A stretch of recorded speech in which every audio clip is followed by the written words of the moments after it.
নমস্কার বন্ধুরা, অনুভা রান্নাঘরে সবাইকে স্বাগত জানাচ্ছি। আমার আজকের রেসিপি লাউ শুক্তো। লাউ শুক্তো কিন্তু নানান রকমের হয়, যেমন নিরামিষ, আমিষ, তেতো দিয়ে এবং তেতো ছাড়া। তো আজকে আমি সম্পূর্ণ নিরামিষ ভাবে তেতো ছাড়াই লাউ শুক্তো করে দেখাবো। এইভাবে একবার রান্না করে খেয়ে দেখতে পারেন। আর এইভাবে রান্না করলে কিন্তু আপনার বাড়ির লোকেরা এই প্রচন্ড গরমেও দুটো চারটে ভাত বেশিই চেয়ে খাবে। আসুন তাহলে দেখে নিন বন্ধুরা আমার আজকের এই রেসিপিটি। আশা করছি আপনাদের খুবই ভালো লাগবে।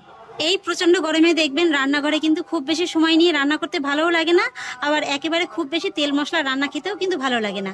আর বন্ধুরা দেখুন, আমি আজকের এই রেসিপিটির জন্য গ্যাসের পরে একটি কড়াই বসিয়ে দিয়েছি, আর কড়াইতে দিয়ে দেবো 1 কাপ জল। এখানে আমি 500 গ্রাম লাউয়ের জন্য 1 কাপের মতো জলটা ব্যবহার করলাম। আর জলের ভিতরে দিয়ে দিচ্ছি স্বাদ অনুযায়ী লবণ। প্রথমে এতটুকু দিয়ে দিচ্ছি, পরে যদি প্রয়োজন হয় আরেকটু দিয়ে দেবো। লাউতে খুব বেশি হলুদ চলে না, তাই দিয়ে দিচ্ছি খুবই সামান্য একটু হলুদ গুঁড়ো। এবার আমি লবণ আর হলুদটাকে জলের সঙ্গে ভালো করে একবার মিশিয়ে নেব। আর তারপর আমি এর ভিতরে দিয়ে দেবো কেটে ধুয়ে রাখা লাউটা। লাউটাকে দেখুন আমি এইভাবে একটু সরু সরু করে লম্বা লম্বি করে কেটে নিয়েছি, তবে আপনারা কিন্তু এর থেকে একটু মোটা করেও কেটে নিতে পারেন।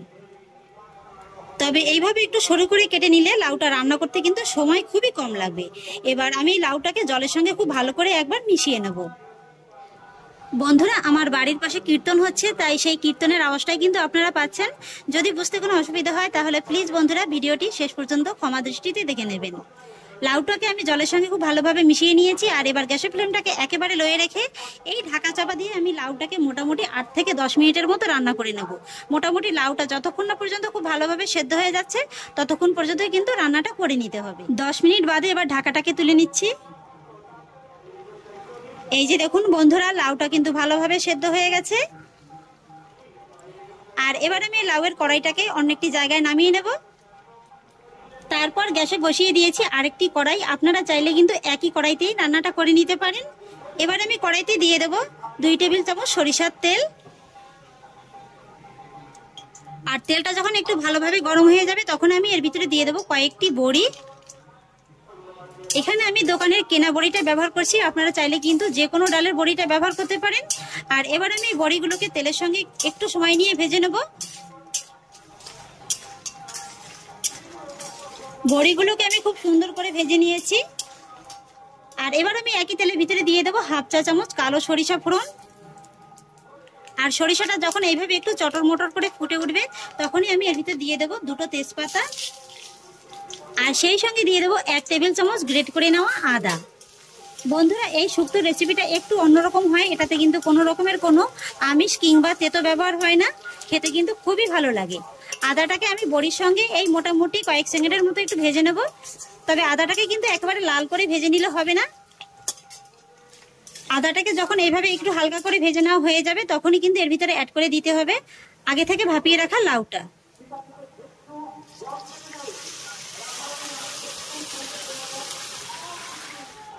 এবার লাউটাকে আমি বড়ির সঙ্গে ভালো করে একবার মিশিয়ে নেব।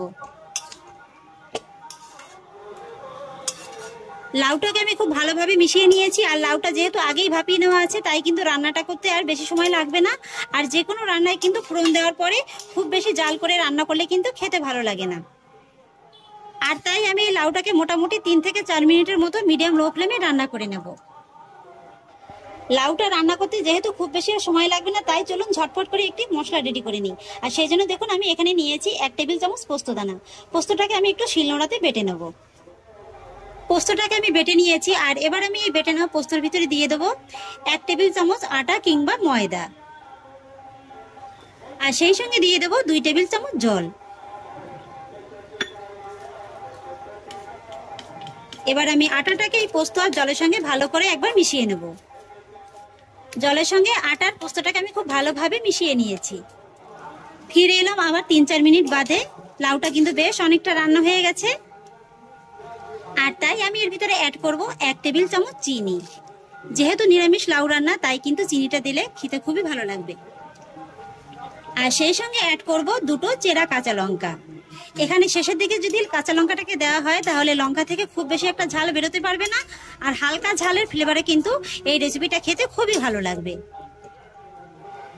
চিনি আর কাঁচা লঙ্কাটা আমি ভালোভাবে মিশিয়ে নিয়েছি। আর এবার আমি এর ভিতরে অ্যাড করব আটা আর পোস্তদানাটা। মিডিয়াম ফ্লেমে এটাকে আমি খুব ভালোভাবে মিশিয়ে নেব। পোস্ত বাটাটাকে আমি লাউয়ের সঙ্গে খুব ভালোভাবে মিশিয়ে নিয়েছি। আর এবার মিডিয়াম ফ্লেমে এই লাউটাকে আমি মোটামুটি 1 থেকে 1.5 মিনিটের মতো রান্না করে নেব।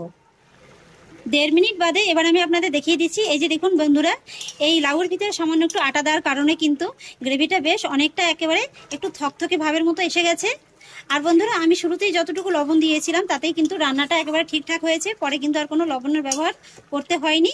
ব্যাস বন্ধুরা, আমার নিরামিষ লাউ শুক্তো একেবারে কমপ্লিট। এবার আমি গ্যাসের ফ্লেমটাকে অফ করে দেবো। আশা করছি আপনারা বাড়িতে যদি এরপরে আর লাউ শুক্তো করেন তাহলে এইভাবেই করবেন।